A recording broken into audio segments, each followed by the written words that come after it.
ever go wrong. Hide me away, don't let them stay, don't let them stay.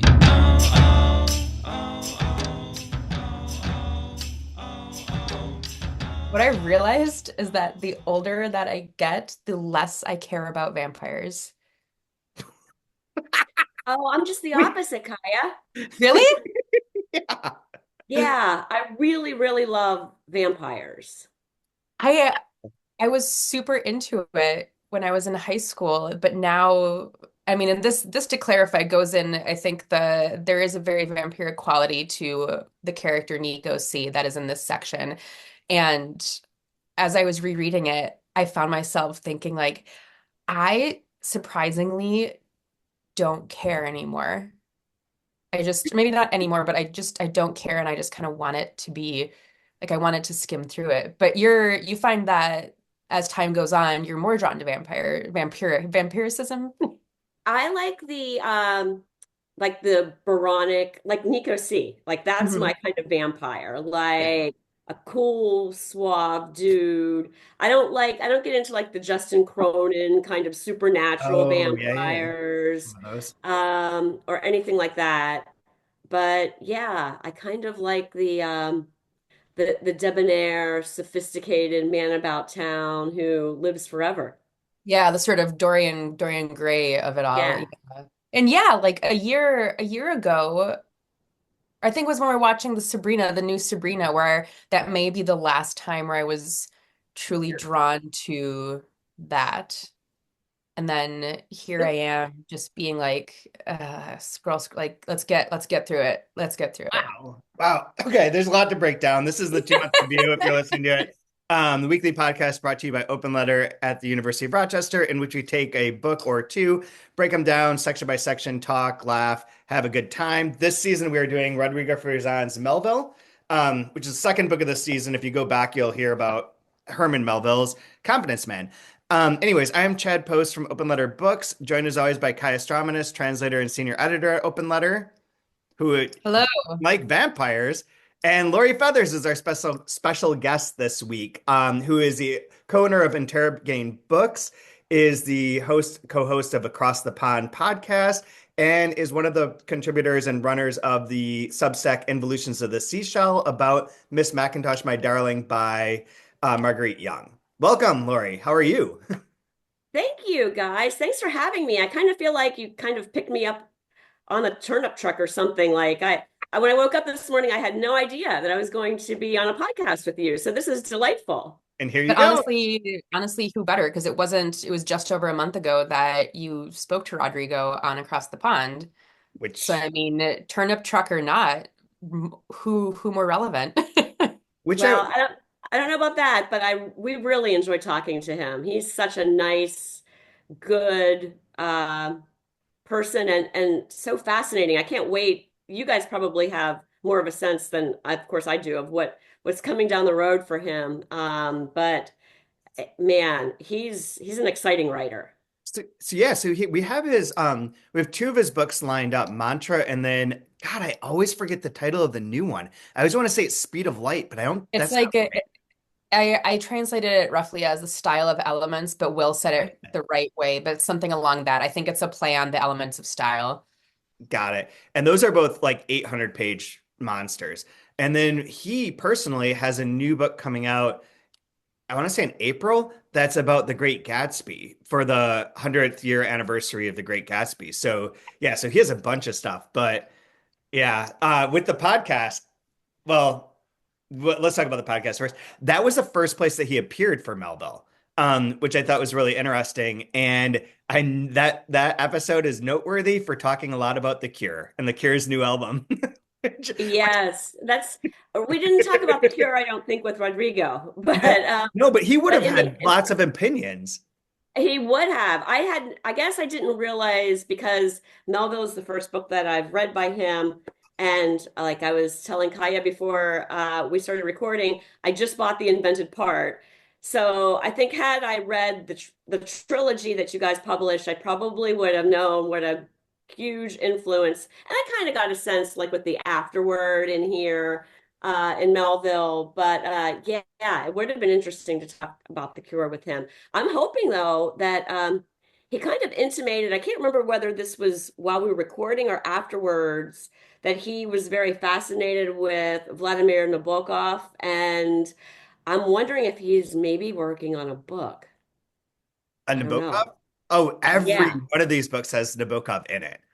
Like in Okay. one way or another. You'll see as you read the trilogy, one of the big running motifs is that the author or the writer who's no longer a writer, can't write this and whatever, the main protagonist has read every book by Nabokov except for Otter or Ardor, and that's the one that he will not read. And even at one point is like tearing off pages and throwing them into a fire. And that's why we did that book as a 2 month review season in part was to try and force him to read it, which he did not do. So Do you guys know anyone that's read that book? I tried. we did the whole season on it. I read it. I loved it. I need to listen to that season because Yeah. I mean, I have it. I tried to read it and I was like, oh, wow, this is messed That's up. that for a 2 month review, that's a pretty high point because it is the most incestuous season that we've ever had in terms of discussion. So, there's that. Oh, it's great. It's really great. It's very weird. It takes a little while. There's strange things that happen, but it is like amazingly structured. But it is quite long, like you're saying. Like it is a beast to get into, and it isn't for a while, if I remember right, to like I mean, maybe it was even like the second episode that it becomes clear that this isn't the real world. Like it's a different version of reality. But anyways, one of the reasons that Rodrigo is on, and I mean, this is going to be a backward segue, I think, is to talk about is because we submitted his book for the Republic of Consciousness Prize, which you set up, which I do want to talk about. But before that, we need to raise a toast because this morning the 2024 National Book Critics Circle long list for the Greg Barrios Prize for Literature and Translation was announced, and we have not zero, not one, but two books on there from Open Letter: Muzzle for Witches by Dubravka Greshik and Melvill by Rodrigo Fresán and Will Vanderheiden. So cheers to Hooray. Rodrigo. Cheers, you got nice. And Muzzle for Witches with Ellen Elias Bursack as well. Exactly. So congratulations to both of them and to the books and everyone else who's on the list. Fantastic. Just fantastic news. But that aside, Lori, do you want to talk for a second about how and why you started the Republic of Consciousness Prize for the US and what it is and how it functions a bit? Yeah, sure. I started the prize because I was really jealous that there was a prize of that name and with that mission in the UK. The mission And being it's the Republic of Consciousness Prize in the UK. And so I just kind of contacted the guy that runs it and organized it and set it up and said, I think this is a really cool prize. I'm sure that someone has talked to you about setting this up in the US. I'd love to get together with them and help in any way that I can. And he was like, no one's ever done that. No one's ever talked to me about that. And so we started talking. And yeah, it's been a real cool thing. This is our third year. Mhm. The way it works is that small publishers that meet the criteria for submissions in the United States and Canada submit one title that they publish during that calendar year, and a bunch of judges, the majority of which are booksellers at independent bookstores, get together and debate the books and talk about them. And we'll be announcing our long list for this year in January. That's right. That's perfect. How Awesome. many, just for estimate, how many entries do you receive? This is our third year. The entries are growing every year, and we've found each year we've kind of tweaked the submissions criteria a little bit. It's kind of hard to get that right balance between a small press that could really use the money, that we're going to actually be able to help versus not going too small that we're closing off a lot of presses that are doing great work. And we're still kind of working that out. But we had 50 submissions this year, so I'm pretty happy about that. That's Um, and we're, I'm hoping that it'll continue to grow. That's really cool. I mean, it's a really great prize, and yeah, the fact that it existed in the UK for I don't know how long, like at least a decade, though I believe, and was I always like, think is it longer I than that? think it's been going on like for 8 years now. Okay, so yeah, so about that long, and always was highlighting these like cool small presses and interesting books from that world. It always was like a jealousy thing from my perspective too, of like we don't have that. We have like these prizes that are really only geared towards the big presses or the biggest of the nonprofit independent presses, if not the corporate ones, like the National Book Award. I mean, the translation award that they added on recently does include a lot of like of more small presses or indie presses, but every other one of those awards is always just like tilted towards like Penguin Random House, Macmillan, Hachette, blah blah blah blah. And that one, the Republic of Consciousness, was such a cool anecdote to that, like a way of like offsetting and making things a little bit more interesting for the smaller people. So I'm super behind you doing this. Well, good. I want to tell just a really quick story that kind of emphasizes the founder, Neil Griffiths in the UK, Mhm. why he created this prize. So, Neil's a successful author in the UK, and he had written some crime fiction, which was published by Penguin Random House in the UK. And then he decided, after kind of years of labor, he wrote this book. I need to show it to you. It's on my shelf. So it's this big honkin' book, and you can see it's called As a God Might Be. It's it's amazing. He couldn't get Penguin Random House in the UK to touch it. He couldn't get any big publisher to touch it.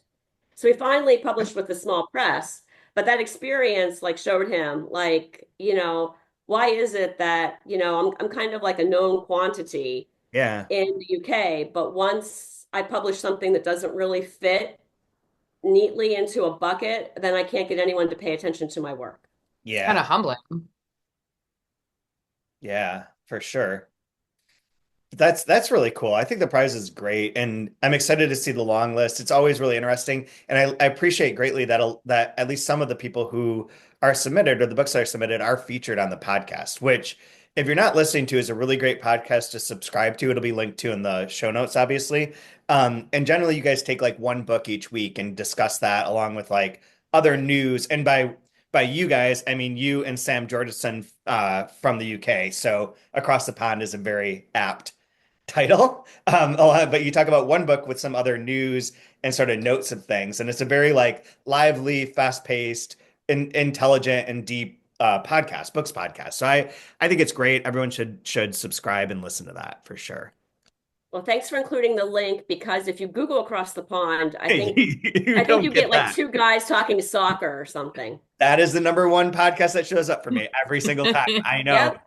Except that since I subscribe, if I do it in the app, it knows what I'm doing. So it's like takes me to the right place. But yeah, I've done that several times. I mean, of course, of Pretty course. common name, I guess. If you could plug a little soccer into there, maybe you could get a crossover audience.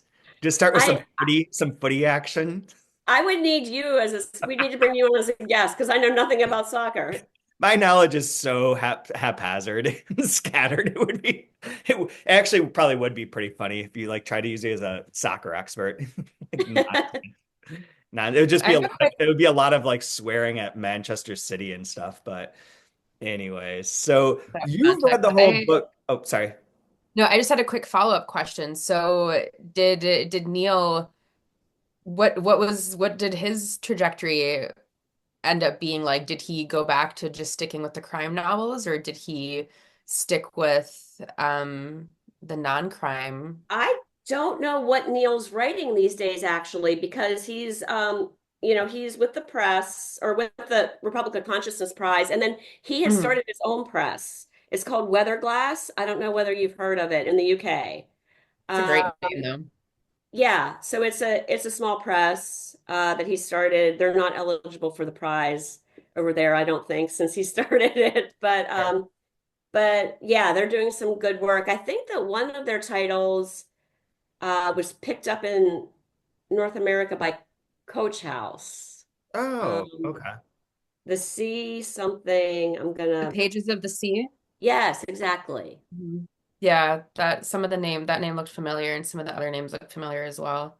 But now that I say that, I do think that he's working on something because over the summer when we were in London, I tried to hook up with him and he was at a writing residency somewhere. Oh, So I just don't know what it is, but it's probably something as quirky and weird as his big as a god might be. I hope so, at least. that's interesting. Yeah, Oh, it's been a little bit of time, but that's what's listed on his Wikipedia. It's Betrayal in Naples, Saving Caravaggio, and then 11 years later, As a God Might Be, and then says that he blogs on literary matters for The Guardian as well. So in the game, but maybe not a book in a few years. So that'd be great. That'd be great. it's cool. Um, I have it bookmarked. although although ironically, no shade towards him at all in any way, shape, or form, but on his Wikipedia page, in 2017, a passage from it, As a God Might Be, made the shortlist for the Literary Review Bad Sex and Fiction Award. Oh, Oh, I don't remember any of the sex scenes. That's Sorry. maybe because that's they were why. bad. I do really like the book. It's about a guy that just like a really successful married with kids, normal guy who becomes obsessed with building a cathedral and gives up like everything and just like is kind of it's almost I'm not trying to do like a weird non sequitur. It's almost like an Ahab Moby Dick thing where Mhm. this guy just becomes obsessed with building this cathedral and like his marriage starts crumbling, his kids are like, what the hell? But he just can't stop. That's awesome. Yeah, and it is a big book. You have it right in front of you, but if you're listening to the podcast instead of watching it, is 600 pages according to the Amazon listing. So that's a doorstop of sorts. That's a perfect size for a 2 month review. That's the sweet spot we always look for. 600 to It's almost 700. Yeah, it's almost to say 600. It's almost too short. It's almost too short. It's a We fact. should give kudos to the publisher of it. Do you know the author Sam Mills? I don't think so. Female author. Melville House will be publishing her book. Oh, we had her on the podcast, and now I'm blanking on the title of her book. The water mill, the water. Sorry, Nope. but she had a small press for a little bit called Dodo Inc. Right. So they published Neil's book. The watermark is the Exactly. Thank yeah. you. Oh, yeah, that's very cool. Very cool. So anyway, some prizes. So congrats to all. I'm looking forward to the long list, short list, and winners. One thing that's worth noting is that the prize money is very good for the Republic of Consciousness Prize and is spread out across the short list and the winner. That's still true, correct? It's actually spread out across the long list. A long list. Okay. Okay. And then if you get on the short list, you get a little bit more money. Mhm. If you're the winner, you don't get any more money. I mean, Right. it's you just get. I make these like really cheap stickers that you can put on the cover of the book that says winner of the 2024 Republic of Consciousness Prize. That's fantastic. But that's noteworthy for anyone who's like unaware of the prize or any press that wants to submit to it in the future is that just getting longlisted does come with a cash reward or cash prize, which is not the case in any other prize that I'm aware of. I So, I don't think think so. I think that might be right. I had one year Christina Garza Rivera made the long list, and I think it was for the book that she published with Dorothy. the Kaija syndrome, yeah. Yeah, and she sent me an email, and she was like, "I love how you guys do the award money. It's so cool." And I can't take credit for that. That's Neil again. I just copied everything he did, but yeah, it is different. I love it. I think it's great. I think it's really great. So anyway, should we talk a little bit about Fresán's book, about this Melville? So we left off last time kind of at the perfect spot where Alan Melville had opens up the book with him crossing the Hudson on a specific date, and then we kind of loop through his, tour. He's gone on tours of Europe, his failure as a businessman, all these problems that he's had, borrowing money from his wife's like future future inheritance, various other things. Nothing works out. And then we ended exactly when it's like, and then he's trying to get home from another failed venture in New York, and he has to cross the river, the icy river, the iced over river of the Hudson. And that's where we stopped. Now that was on like page 61, and part one continues for a, a little bit longer. It's not, we were very close to the end of part one, to be honest. It's only like 12, 15 more pages. But that kind of wraps up then what happens to him, in which he uh kind of goes crazy. Like he's clearly like sick after this. He's not well. They end up like he's kind of losing his mind. And there are some great descriptions of like he's in a quote, well, letters from the time exchanged between acquaintances and family members describe him almost as a freak. And they refer to the constant state of constant excitement and the inability to sleep of someone who, when at last he agrees to lie down, quote, appears to sleep with open eyes that move incessantly, even, quote, manifesting an alienation of mind. Soon the family doctor deems him, quote, very sick by a variety of causes and beyond any cure. And he laments that if Alan Melvill survives the intensity of his shivering and the volume of his howling in incomprehensible tongues, he'll present, quote, the melancholy spectacle of a deranged man. So at that point in time, they tie him to the bed. And his son, Herman, who may or may not supposed to be in this room with him, or at least his mom probably doesn't want him in the room, stays in the room and listens to his dad telling him various stories.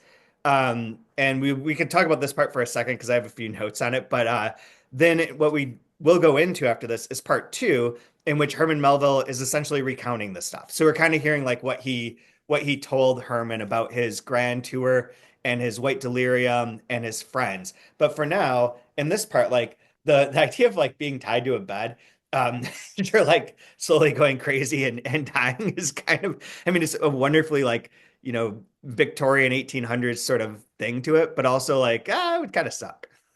I think I tried to confirm or deny whether, I mean, Rodrigo's probably read, I mean, he has read so much more, so I could not confirm whether Alan Melville was actually tied to his bed. But I think the sort of general delirium is that was a known or stated fact.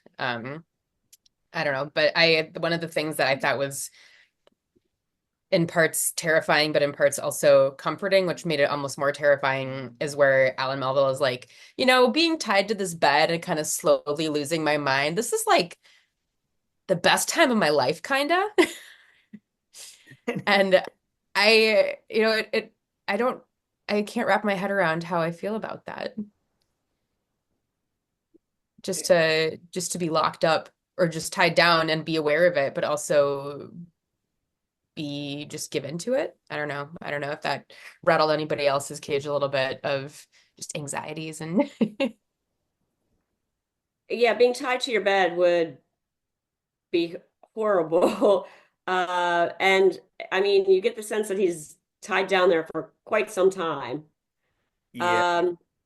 But also like just the lifelong impact, at least as depicted in this novel, that it had on Herman to spend that time, that intense time with his dad, where it was just the two of them in that room. Yeah, it's I think that Rodrigo kind of does a really good job of helping us imagine like what kind of effect that has on a kid, you know? Yeah, there's a great footnote that sort of refers to that and 69, where it's the third footnote on there that says, is the madness of my father the origin of the madness of my son, transmitting from one generation to the next in different ways and taking different forms?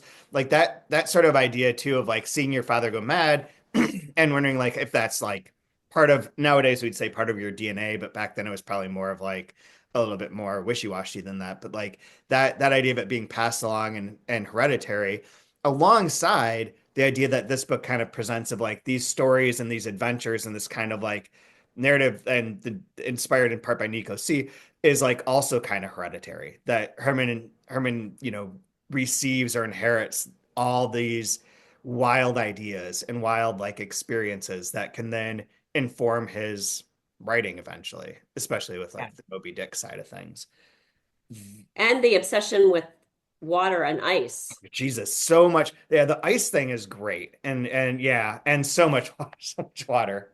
So much Is this water. also is this also why the other day we're like in the car and I think our 6-year-old said something about snow or Oh, snowflake no. and just added and just Chad like unprompted goes, you know, snowflakes are not actually white, and they were just like there was no response because no one said anything about it, and I don't think it was until last night where I was reading through that section. I was like, is that where you were at? Like you had just read where it's like snow isn't a color so much as it's like, It's actually not, although because then I read that section, I was like, oh shit, like what a good coincidence. No, okay.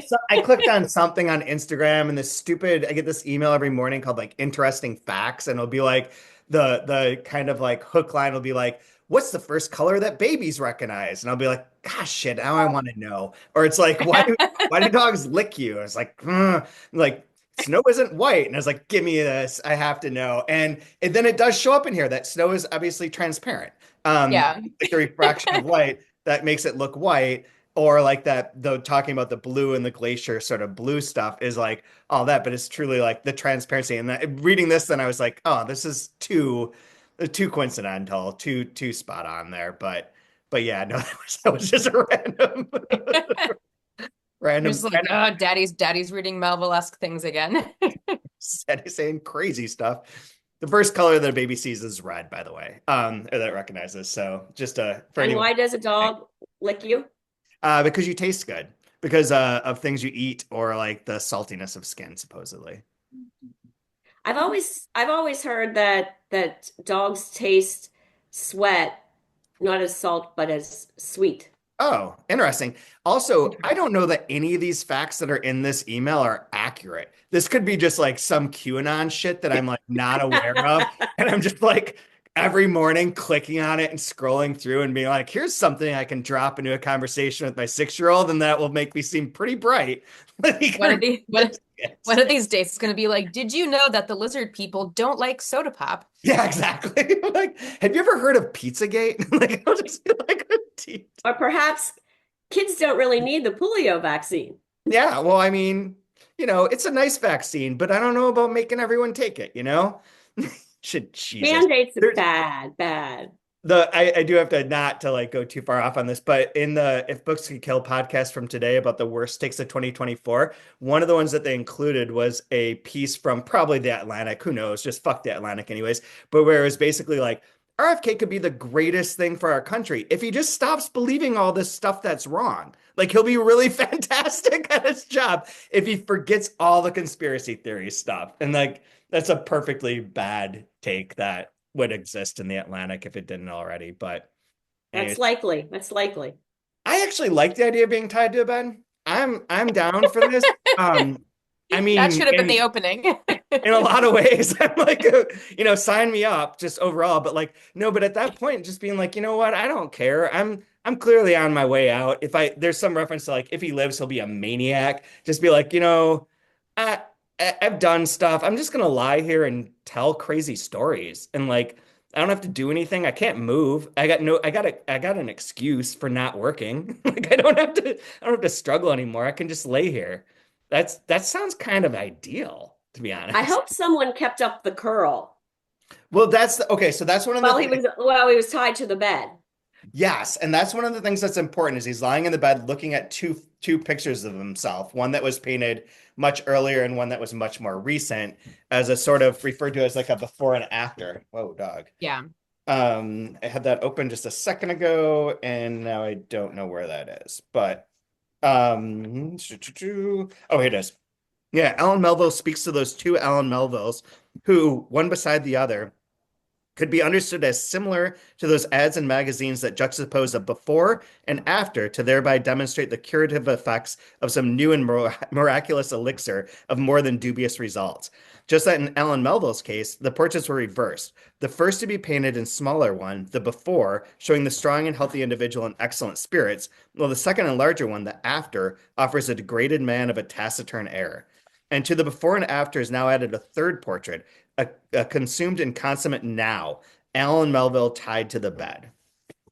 This is great. But like part of the picture is obviously the cover, which is based on that portrait or is that portrait. So that's also Which, cool. for those who have not flipped through, you can go to the end of the book, but at the acknowledgments, and there is a black and white of the full painting in there. It is I right. feel like Rodrigo is really fascinated by the curl. Yeah.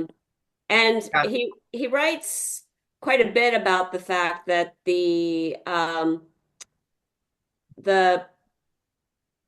it was so surprising in the portraiture of that era to kind of like have like messy head, you know, like because everyone was like getting your picture taken was a very serious thing. You know, it wasn't happening like 17 times a day like it like it does Yeah. today. So, you No. know, you always kind of took it very seriously and tried to look, you know, respectable and serious. And then here comes this guy with, you know, this floppy curl on the top. And that's, yeah, you're right. It's very intentional. You can't just like, yeah, it's not a photograph where you can just smooth it down for a second. Like he's standing there for hours, presumably. So yeah, you're right. It's very intentional. So paying any sort of homage to it is just right. I don't know. It's a weird silence. No worries, no worries. So yeah, so he's listening, and then Melville or her Alan Melville is talking about his White Delirium, which is a great title. Would be a great. I mean, the title Melville is perfect for the book, but White Delirium is also like a wonderful title. Like that's a great idea and great phrase and great like sound. And as we get explained, is fantastic too. The only other note I had in here that I don't even know. Well, there's two. One is that the first line that we read this week is what comes next is what remains. And I feel like that line exists within the trilogy somewhere or is somehow it references back. And that's one of the things that this book does a lot is have references either back towards other books by Fresán or at least references to the sort of general world that his of art that his characters and his writing exist within. So like the Nabokov reference last week to Lolita, there's other ones this week that pop up as we go along that also like kind of talk to that. That's such a Fresán kind of hallmark of being able to like incorporate or like acknowledge that what he's writing, what he's producing is part of this other constellation of all these things. It's not on its own. It's like coming from and speaking to a lot of times, at least in the trilogy, a lot of times it's like 2001, A Space Odyssey, Pink Floyd, God, who else is in the Kinks, Nabokov, all these ones that keep getting reference and reference and reference and how he's kind of like within that world of influence. The Beatles, obviously, Sergeant Pepper. God, there's so many and now I can't remember any of them, but Well, anyway. that makes me want to bring up. I would have noticed it the first time through, but especially the second time through reading. So even part two, which is the 75, but sort of jumped out at me for the first time, really, that these epigraphs are anachronistic to the rest of the subject matter as Oh well. yeah. Like it's a pull from a Dennis Johnson book. Yes. And so that was a little jarring this time because we did get into the history of Alan Melville and that and the Hudson River and his failures and successes and failures, and then you turn the page and then there's this Dennis Johnson pull quote and it's like, oh shit, that's right. I mean, the four That's that very weird. the five that predate the book or like open in the book are Nabokov's Pale Fire, and then a biography of Melville himself, Bob Dylan, and Donald Barthelme. Four of the five, which obviously would be afterwards. And then the quote starting part one is Jack Kerouac. So it's Right. always anachronistic. But that like is kind of speaks to exactly what we're talking about, is that the book enforces the fact that it is now. And like the way that it's being told and the way that the things that we'll talk about in a second of Nico C being like timeless and like before and after, that this book like constantly reminds you that it's being written in 2020 whatever in subtle ways. And because it has knowledge and ways of like reminding you of things the characters would obviously never know. And at the same time, does try and operate within that space. Like there's not within the footnotes and the Alan Melvill section of part one, there's nothing really that's like outside of that. Like describing like the boats that they take, the kind of like commerce that he does, all that is like of the time. And Herman does say things like, "Oh, well, when I write my crazy book or when I do this," but it's all still references, I believe, to things within his lifetime. So that part is like within a sphere, and yet there are these moments that like call to mind these other art that wouldn't have existed at that moment. So it's like we're operating again on like these multiple timelines and multiple like planes of existence, which is also very, very invented part in trilogy and Fresán overall. Yeah, speaking of Nico C, there's references to Bram Stoker's Dracula in the Right. book, which I think was not yet published, correct, I at the don't time. think so either. I get mixed up whether or not it was Frankenstein that wasn't yet published because there are references to it as well because of the Yeah. whole ice thing. Uh, and Dracula, one of them was not published at the time when Yeah. the action of the book. Dracula is 1897. Okay, So, yeah, so that'd be after. so the only thing I time checked this time around was blue jeans. Oh, wow. And Frankenstein is 1818. So That would have been around, yeah. although I think in the second section that Frankenstein's referenced, I don't think it's been written. I think that that's taking place, isn't it? Wait, we'll find it. But I think Alan Melville's like Nico C says, "Oh, this woman's going to write this book essentially because he would have been much younger at that point in time when Oh, he yeah, died, right? yes. Like it's like his Yeah, youth, so it's not quite it was happening like the I think he refers to her as like the female companion of of a this other poet. like, yeah, poet. Yeah, right.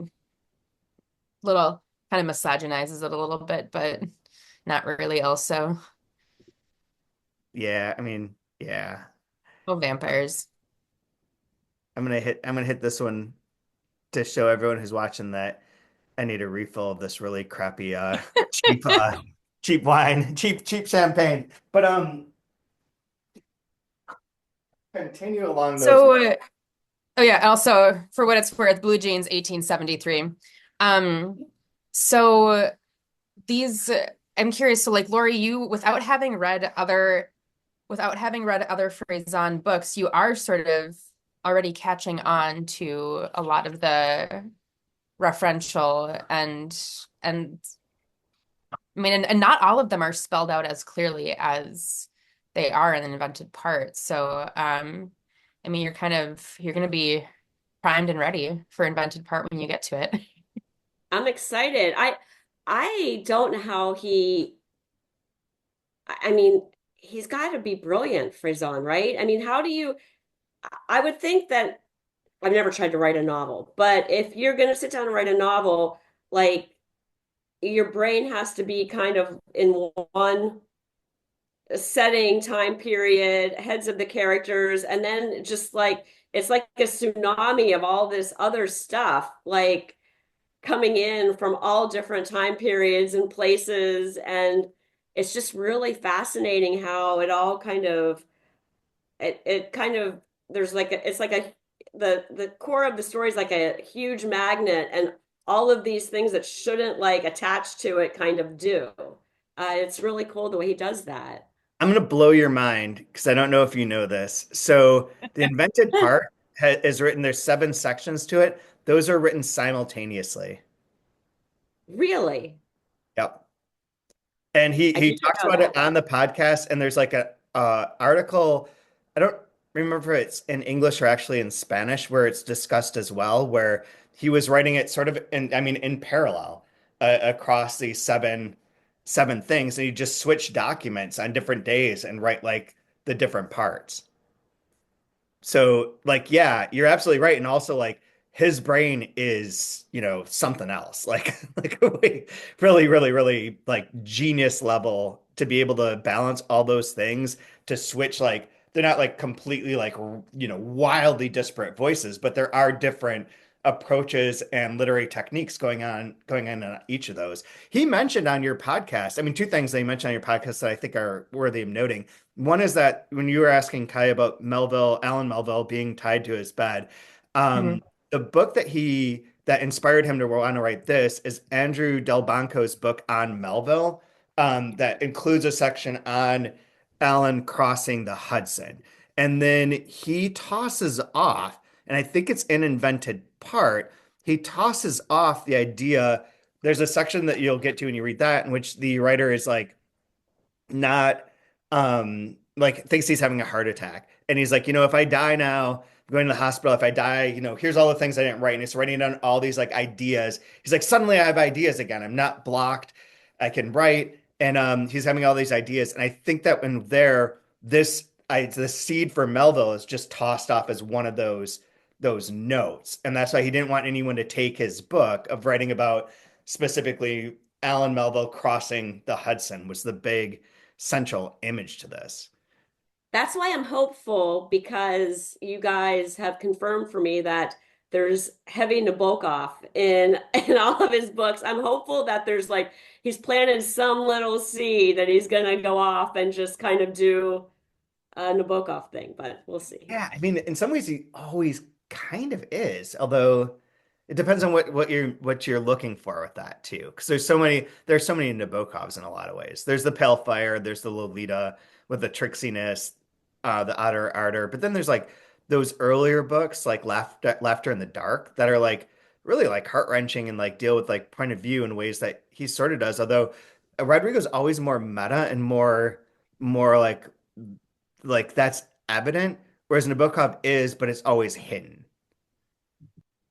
I don't know if that's Yeah, true, but that's the bullshit I'm coming out with at this moment. So Well, I'm I mean, by buying the it. sound, sorry, Lori. No, I just said I'm buying the bullshit, but go ahead, Kaya. I mean, yeah, and if the bullshit becomes a book, I would buy it too, because what you're saying, like, I think what I'm taking from what Lori's saying is that if there ends up being a run of Rodrigo Fresán books wherein he writes sort of fictional autobiographies or fictional biographies of, well, this is sort of semi-autobiographical fiction, also all the things of various writers, classic writers. And even the words you said, Chad, that there are so many Nabokovs, that sounds like Rodrigo could do it. 7 parts written at the same time. Take all of Nabokov's literary personalities, his, authorial personalities, and go with it. And yeah, I'd read it. there's also, which we haven't mentioned, Kensington Gardens is available in English from FSG about J.M. Barrie and Peter Pan, essentially. So there's another, which also like ties in this because it's like imaginative flights of fancy and like how that's part of it. I mean, that's also semi-autobiographical in which a kid gets kidnapped, which Rodrigo was kidnapped at one point in time, because of his parents' like political leanings. So, and ironically, that kind of ties into, not to make this all like some sort of Gordian knot, but like that also is kind of like a Alan Melville tied to the bed thing, being kidnapped. Like you're stuck in a space. And apparently, like this story is also on one of the earlier podcasts, but he didn't mind being kidnapped because he was like, well, you don't have to do anything. You get to like drink They let soda. him watch soccer. Yeah. Well, they made him watch soccer because they're like, well, Oh, what's your team? He's like, my dad doesn't like soccer, so we've never been to a soccer match. And like, what the fuck is wrong? You're not even a real Argentine. Like, you need to be a fan of this. And I don't think they took him to a soccer game, but they made him watch a particular club. So yeah, yeah. You're like, yeah, truly, you're like, this isn't terrible. bad. I mean, as a kid, don't have to be with your Yeah. parents for a few days. Don't Huh? have to go to Man. school. You just watch TV. Well, he never went to school. That's a Oh, Rodrigo thing. Remember, he like dropped himself out by like not showing up and just going to the library and reading from like A got it. onwards all Got of the it. books. But yeah. So, anyways, part two. Part two, we get a new weird, and this is very common in Fresán's books as well. First, like a tripartite structure. So there's 3 parts to this book. There's no fourth part, right? I'm not misremembering that.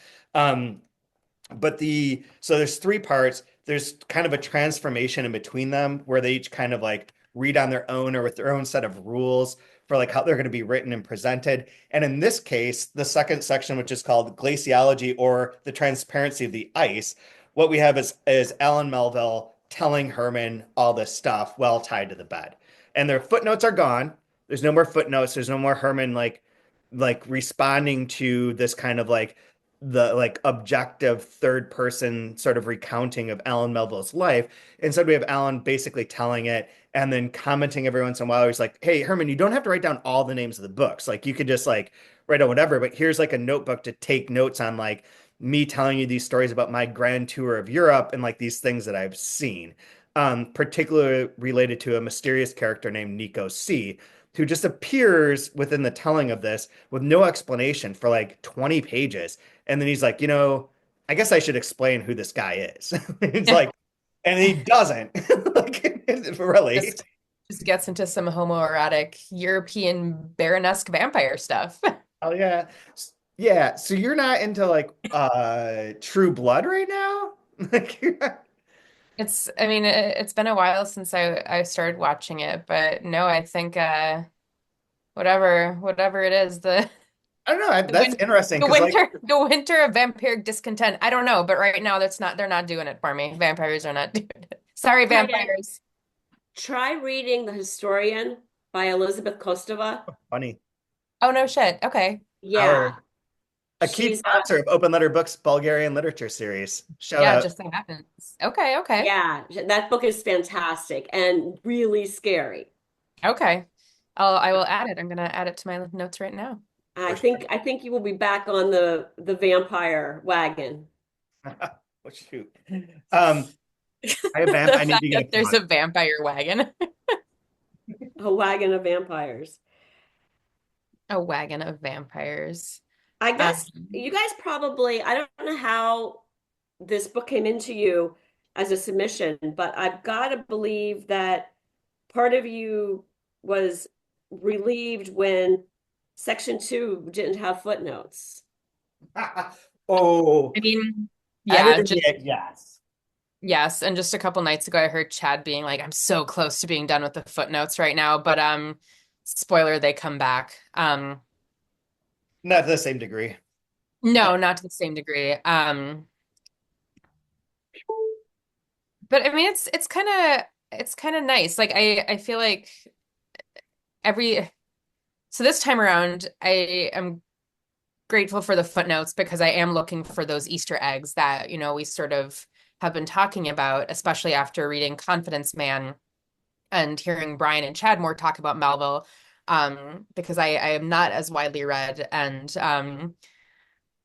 I kind of miss them. I kind of miss them this time. I love footnotes. I wish all novels had footnotes. But I was just saying that you guys probably were relieved because it's got to be just really hard typesetting and producing a book with a lot of footnotes. See you, Kaija.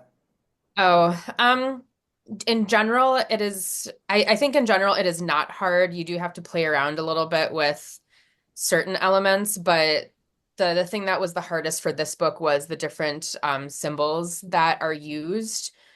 And there's a specific order there's a specific order and a specific set of symbols, which if someone knows how to do it and can either write it out to me briefly or send me a link to a YouTube tutorial, but those did not carry over from Microsoft Word when I imported / pasted or placed the text. So they just all showed up as asterisks in InDesign. And it was not until after Will and or Chad pointed out that they needed to be specific symbols. And then I had to like manually change every single one. And it gets screwy because you like mess with the footnote and it deletes it. So like, I don't even remember what I did to get rid of the footnote number, but yeah, it was the symbols less the text.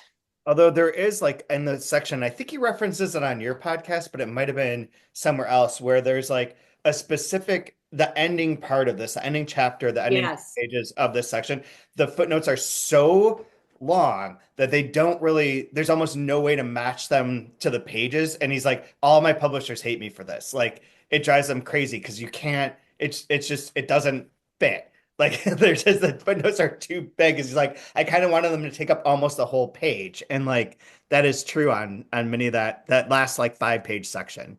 Yeah, but that's my favorite section of the book because I just think it's so cool the way that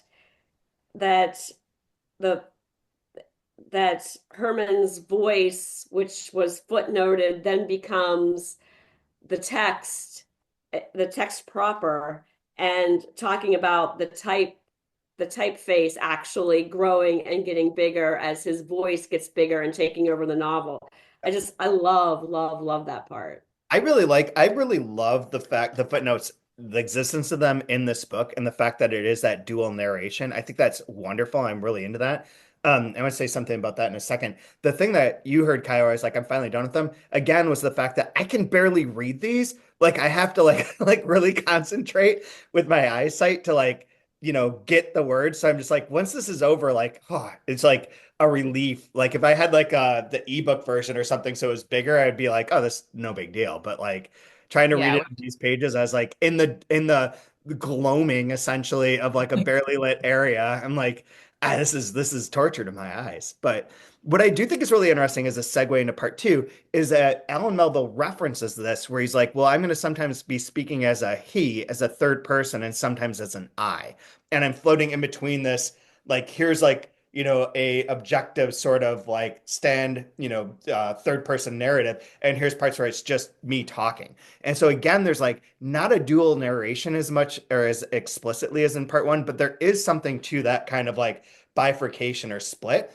And one thing, oh God, I can go off here for a second. I'm not going to go too much into this, but with the ice thing and with the description of the ice, with the description of Nico being in multiple places at once, within all of that part. So for anyone who has not read this, there's a long description of the experience of being in like in Antarctica where there's like nothing but that kind of white and that glaciology. And that's what he's going to talk about.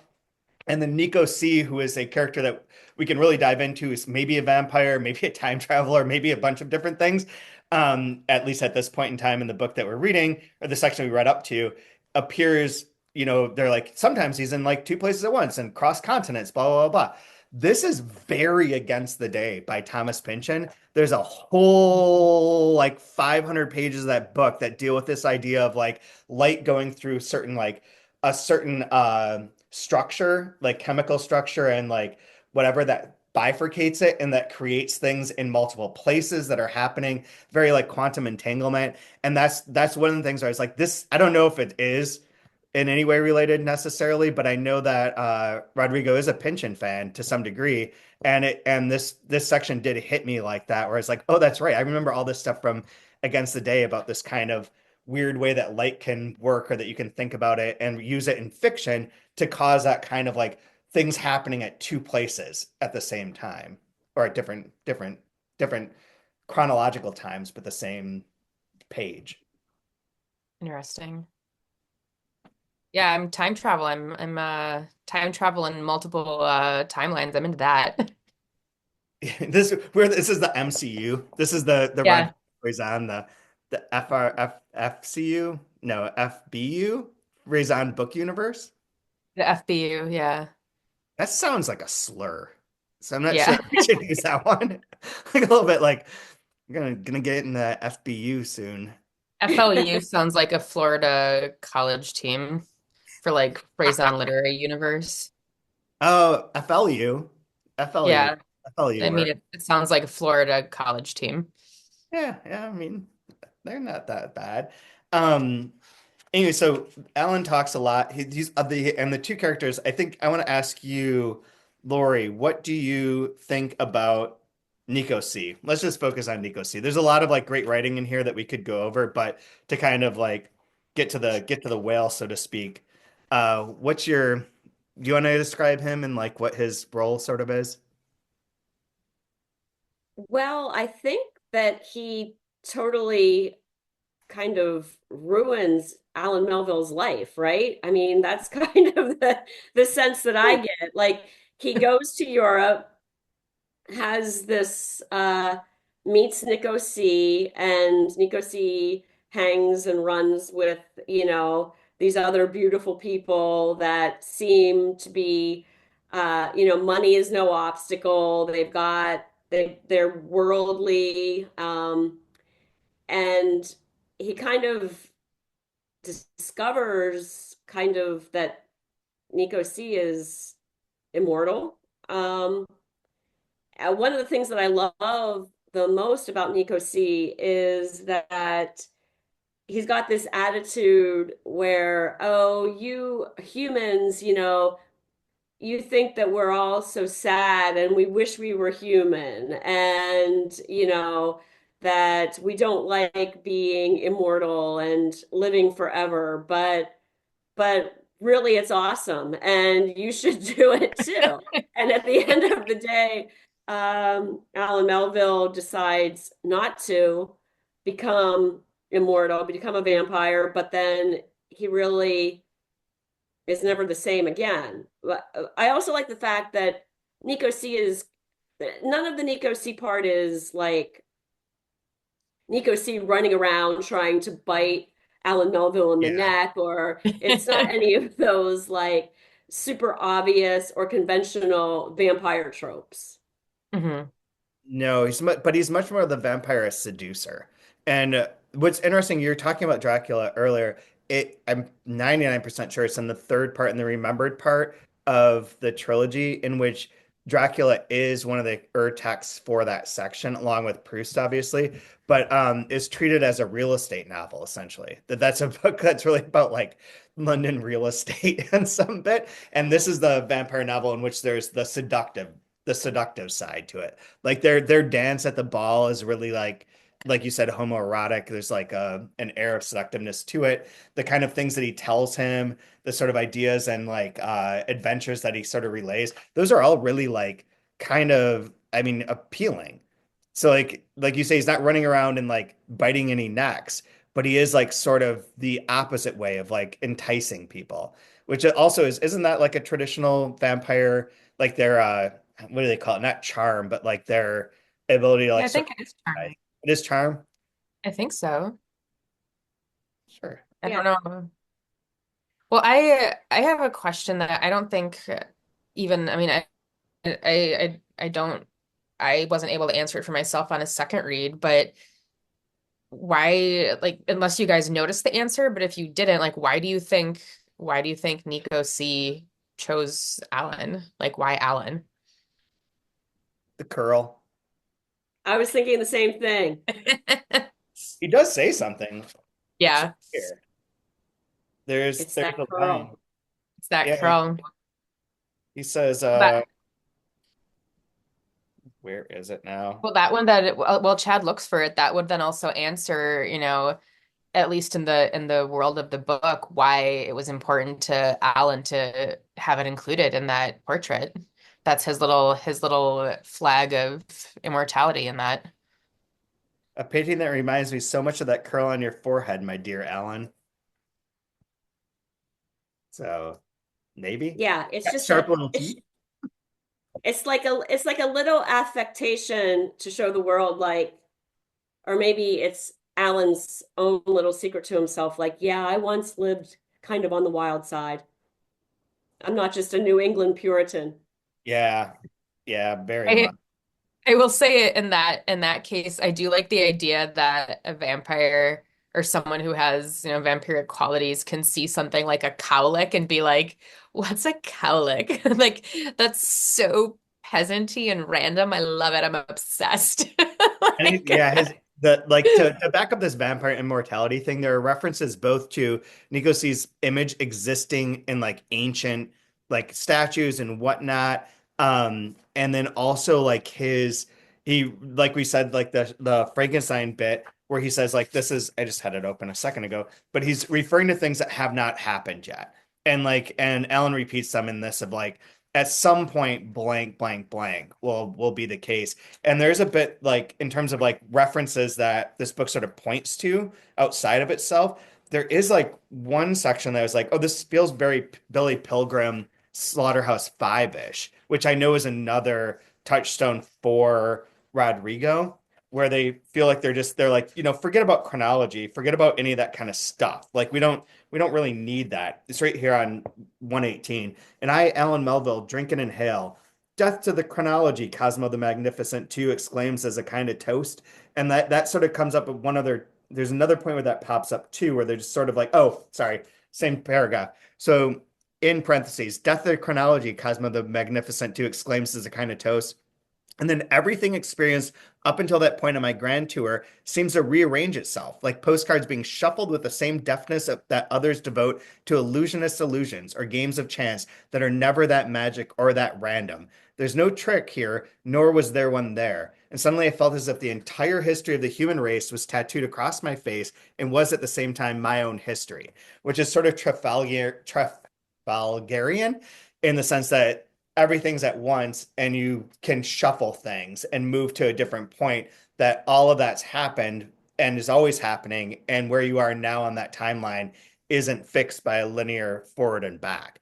And that feels like that's kind of like the Nico at this point anyways, like the Nico C life, is that he's broader in terms of like the timeline in that. It is interesting that Alan,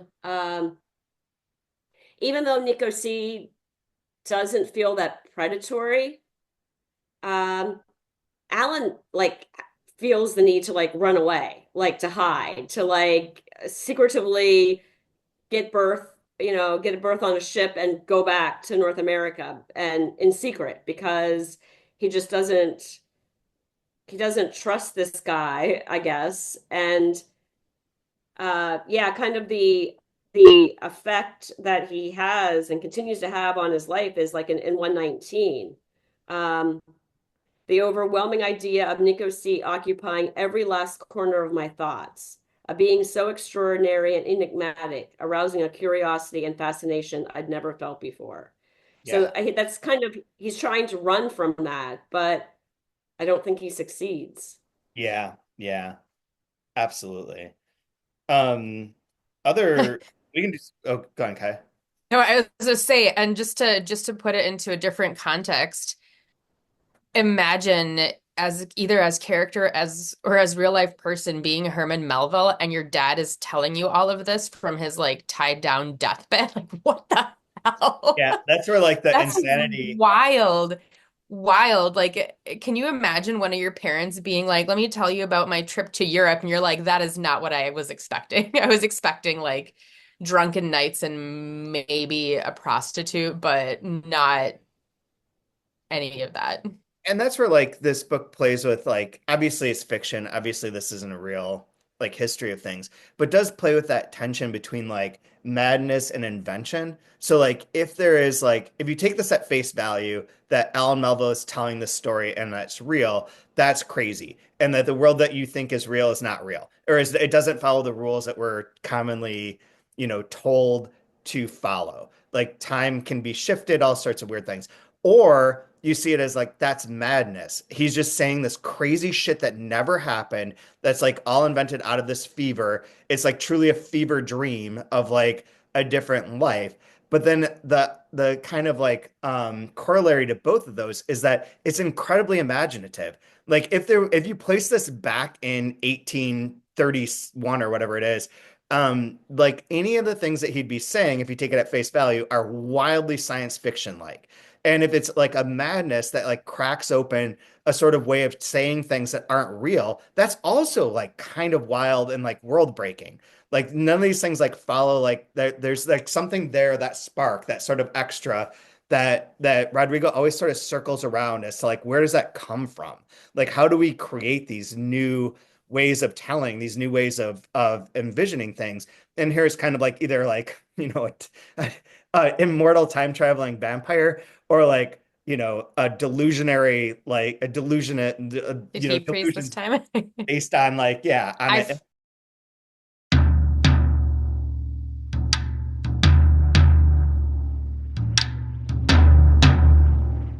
I don't know how much of that came through about the We lost like maybe like 30 seconds of you. Oh, okay.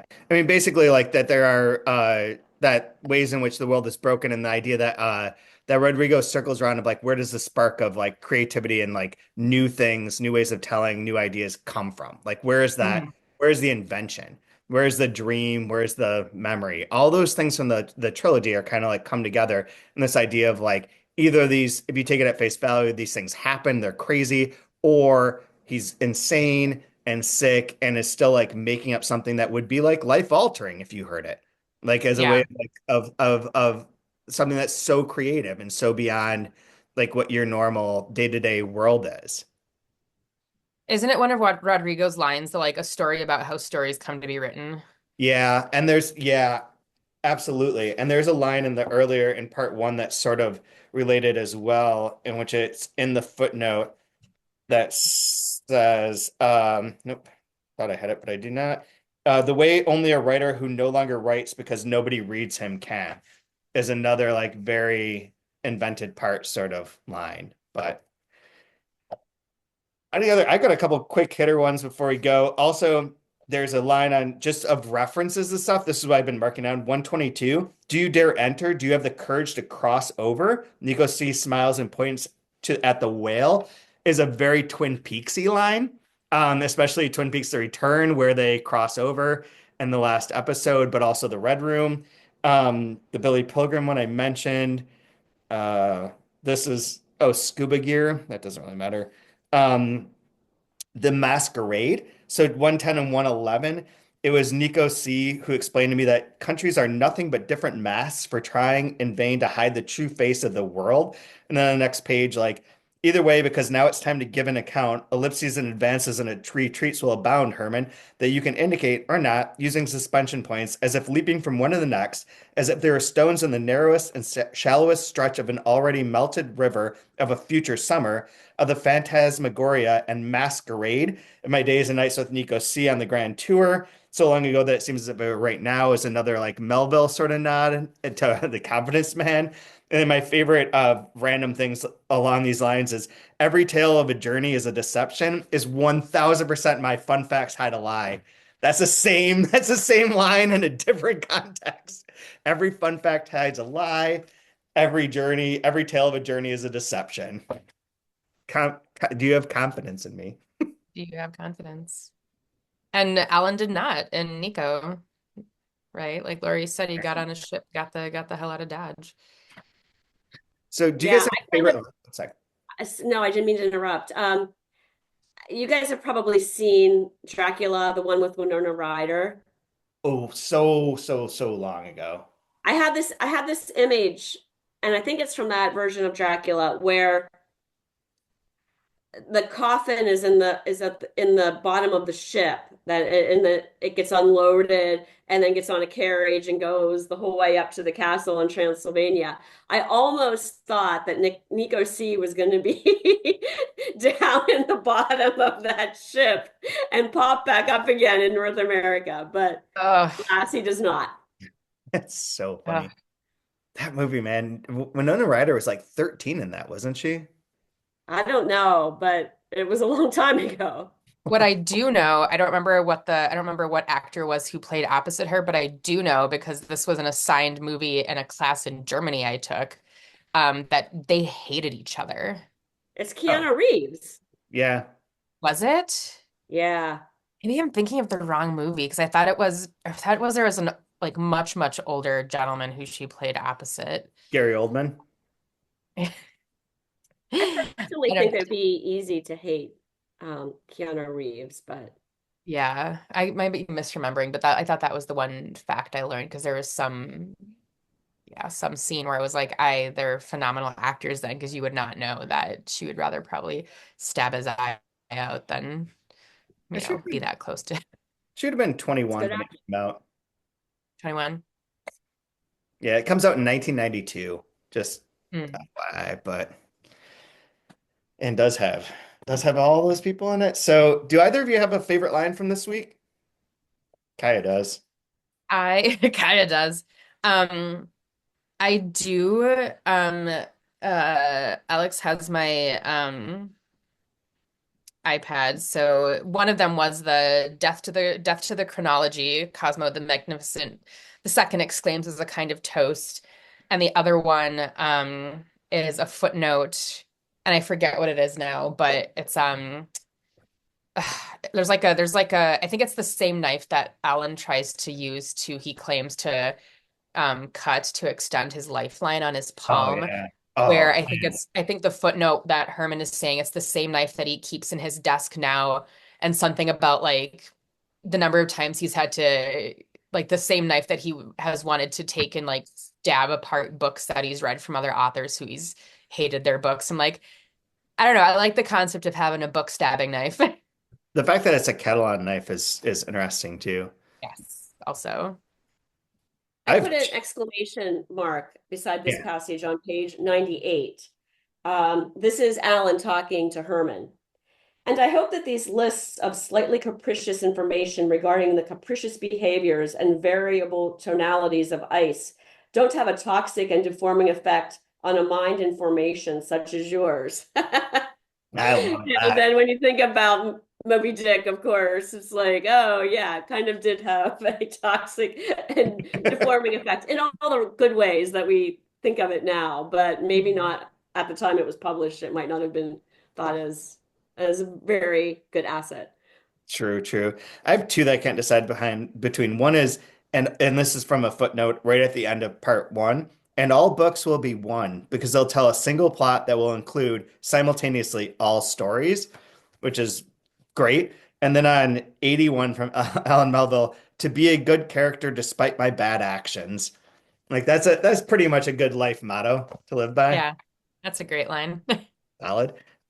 So we do not have an episode next week. We will be off for Christmas. So there's no reason, there won't be anything for a couple weeks until the new year, which is fine.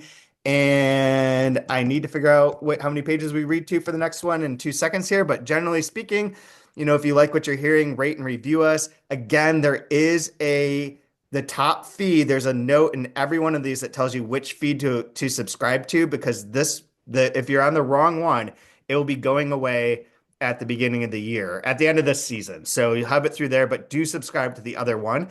We'll be back on December 30th, the week of December 30th, reading through pages 188. So we'll be up to there. That'll be the 3rd episode in this part of the season. And there'll be 5 total ones on Melvill. So it'll be just over halfway. If you're on YouTube, smash the like button, all that sort of stuff.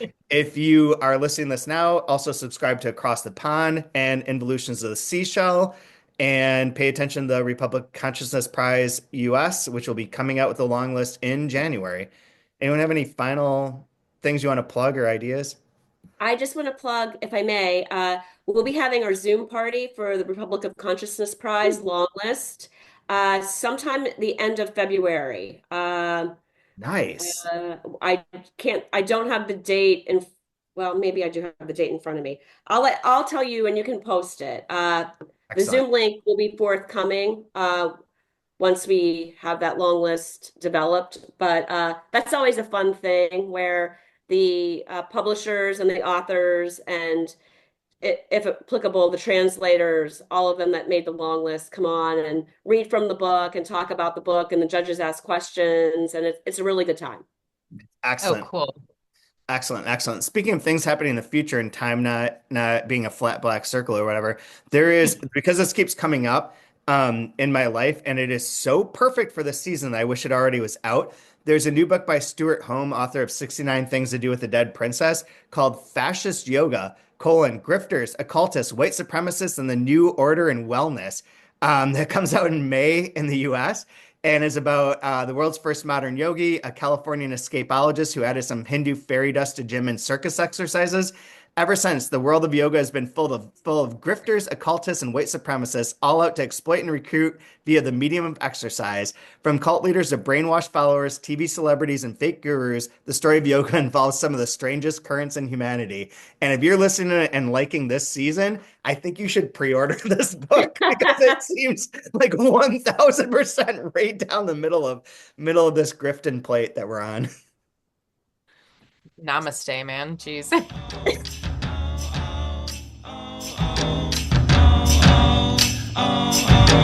Well, come with me, whale. We will go far into the blue. I will take you. Listen to me, then you will see. Then you will see. Whale, don't worry, whale. Just do as you please. I will accept if you'd rather leave. Open my heart. You open your heart. Open your heart.